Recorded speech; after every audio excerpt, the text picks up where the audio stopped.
नमस्कार गाइस। हम आप लोग के लिए लेके आए हैं लुसेंट का जीके का किताब है और हम पढ़ेंगे भारतीय संविधान। भारत के संविधान के बारे में अच्छे तरीके से जानने का प्रयास करेंगे। चैप्टर 4 है, आप लोग देख सकते हैं। पहला जो टॉपिक है हमारा पॉइंट है वह है भारतीय संविधान के विकास का संक्षिप्त इतिहास। इसको डिटेल में पढ़ना बहुत जरूरी है। 1757 ईस्वी की प्लासी की लड़ाई कब हुआ था? 1757 में।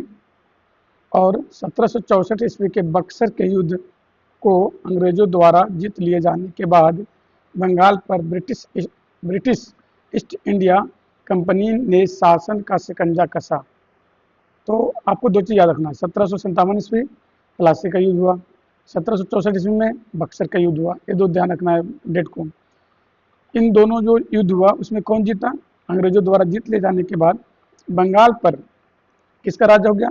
ब्रिटिश ईस्ट इंडिया कंपनी ने शासन का शिकंजा कसा।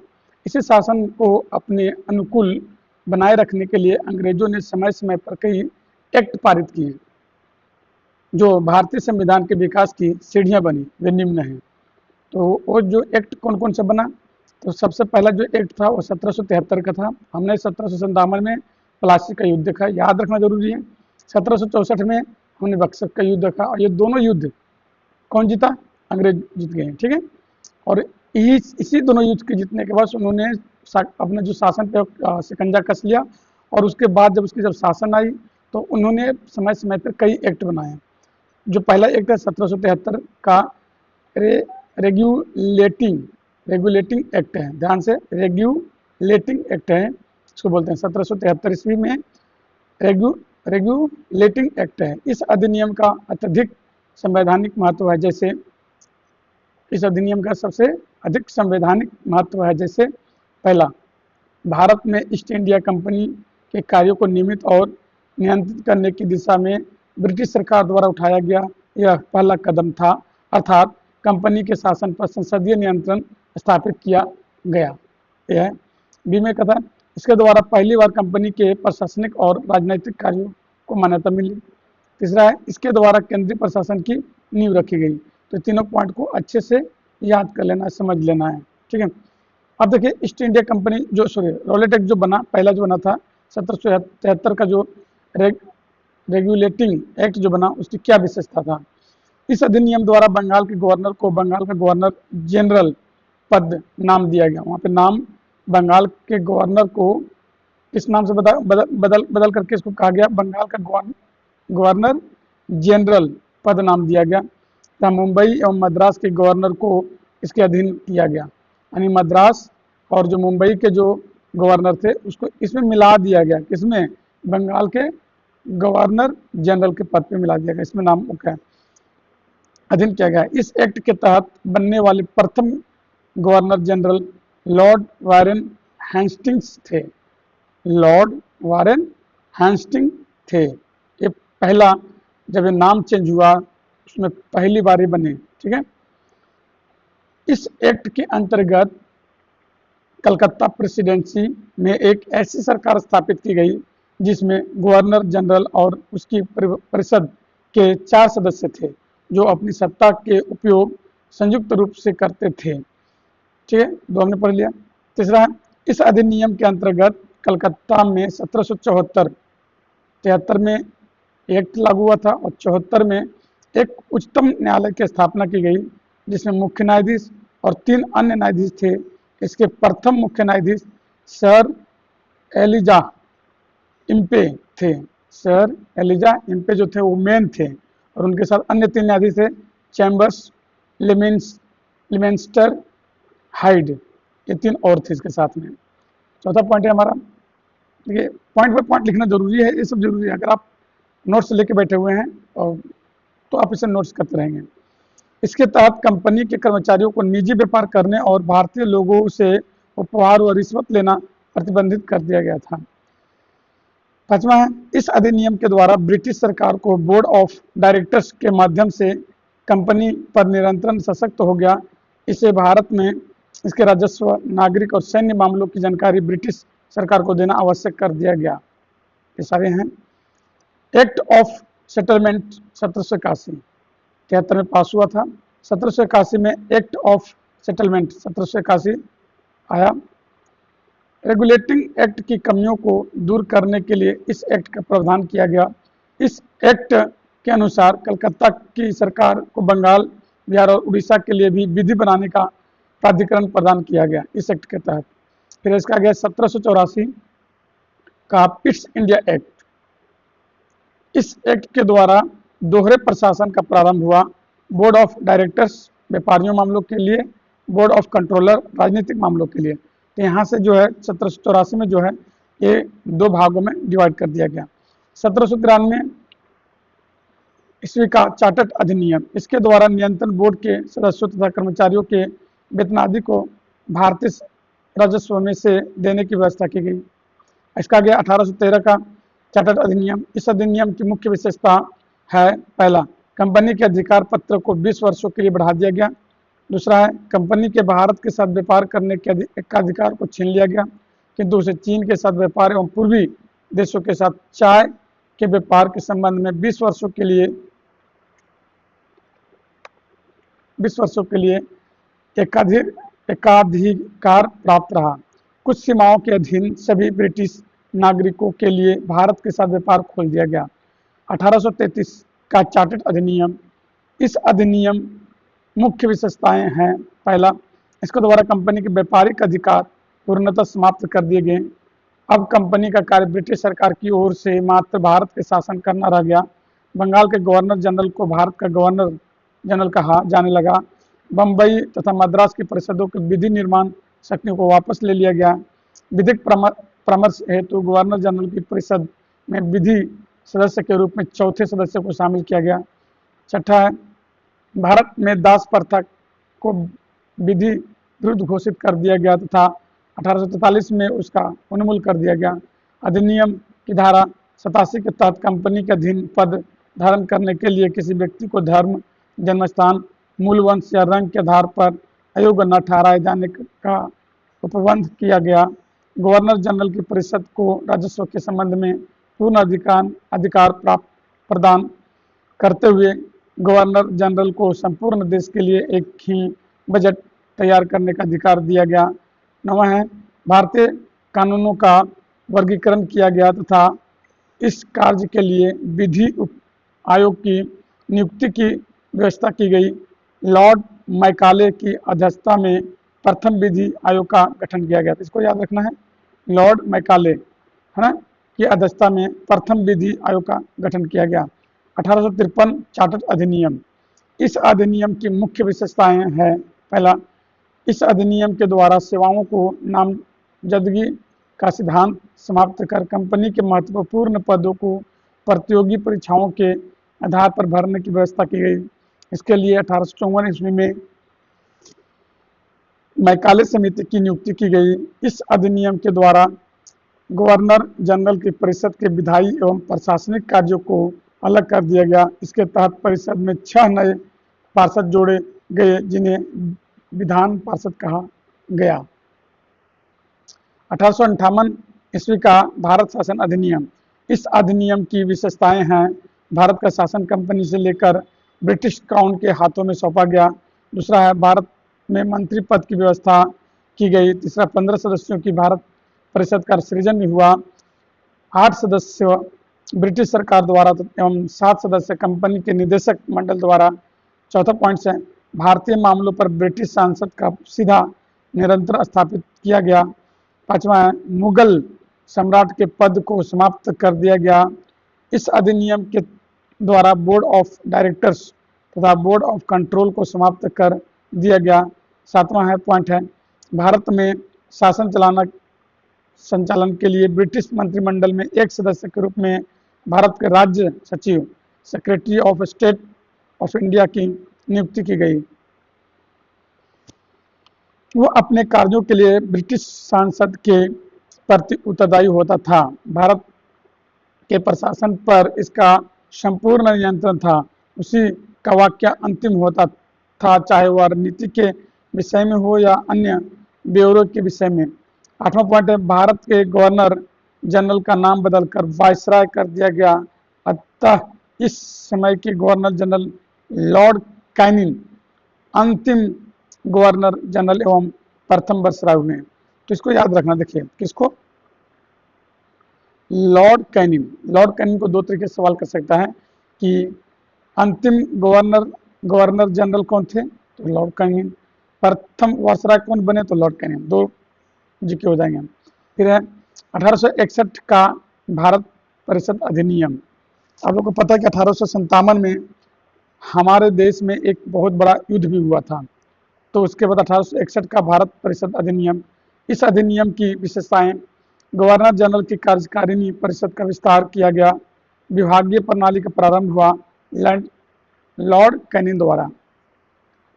इसके बाद अगला पॉइंट हम आगे पढ़ेंगे।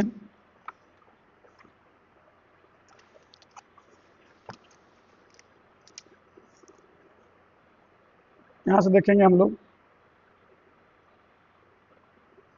यहां से देखेंगे गवर्नर जनरल को पहली बार अध्यादेश जारी करने की शक्ति प्रदान की गई। ऐसे अध्यादेश की अवधि मात्र 6 महीने होती थी। चौथा पॉइंट है, गवर्नर जनरल को बंगाल, उत्तर पश्चिमी सीमा प्रांत और पंजाब में विधान परिषद स्थापित करने की शक्ति प्रदान की गई। इसके द्वारा कानून बनाने के लिए प्रक्रिया में भारतीय प्रतिनिधियों को शामिल करने की शुरुआत हुई। वायसराय कुछ भारतीयों को विस्तारित परिषद में गैर सरकारी सदस्यों के रूप में नामांकित कर सकता था। नोट, 1862 में लॉर्ड कैनिंग ने 3 भारतीयों बनारस के राजा, पटियाला के महाराजा और सर दिनकर राव को विधान परिषद में मनोनीत किया। तो ये ध्यान रखना नोट में। 1873 का अधिनियम। इस अधिनियम द्वारा यह उपबंध किया गया कि ईस्ट इंडिया कंपनी को किसी भी समय भंग किया जा सकता है। 1 जनवरी 1884 को ईस्ट इंडिया कंपनी को औपचारिक रूप से भंग कर दिया गया। जो कि ईस्ट इंडिया कंपनी की स्थापना कब हुआ था, तो लगभग 1600 ईस्वी में हुआ गया था और 1884 ईस्वी में उसको भंग कर दिया गया। शाही उपाधि अधिनियम 1876। इस अधिनियम द्वारा गवर्नर जनरल की केंद्रीय कार्यकारिणी में 6ठे सदस्य की नियुक्ति कर उसे लोक निर्माण विभाग का कार्य सौंपा गया।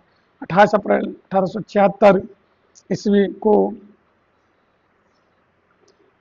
एक घोषणा द्वारा महारानी विक्टोरिया को भारत की सम्राज्ञी घोषित किया गया। 1892 का भारत परिषद अधिनियम। इस अधिनियम की मुख्य विशेषताएं हैं, प्रत्यक्ष चुनाव, अप्रत्यक्ष चुनाव प्रणाली की शुरुआत हुई। दूसरा, इसके द्वारा राजस्व एवं व्यय अथवा बजट पर बहस करने का कार्यकारिणी से प्रश्न पूछने की शक्ति दी गई। 1909 ईस्वी भारत का परिषद अधिनियम। मार्लो मिंटो सुधार। पहली बार मुस्लिम समुदाय के लिए पृथक प्रतिनिधित्व का उपबंध किया गया। इसके अंतर्गत मुस्लिम सदस्यों का चुनाव मुस्लिम मतदाता ही कर सकते थे। इस प्रकार इस अधिनियम ने सांप्रदायिकता को वैधानिकता प्रदान की और लॉर्ड मिंटो को सांप्रदायिक निर्वाचन के जनक के रूप में जाना जाता है। इसको लॉर्ड मिंटो को सांप्रदायिक निर्वाचन के जनक के रूप में जाना गया। दूसरा, भारतीयों को भारत सचिव एवं गवर्नर जनरल की कार्यकारिणी परिषदों में नियुक्ति की गई। केंद्रीय और प्रांतीय विधान परिषदों को पहली बार बजट पर वाद विवाद करने, सार्वजनिक हित के विषयों पर प्रस्ताव पेश करने, पूरक प्रश्न पूछने और मत देने का अधिकार मिला। प्रांतीय विधान परिषदों की संख्या में वृद्धि की गई।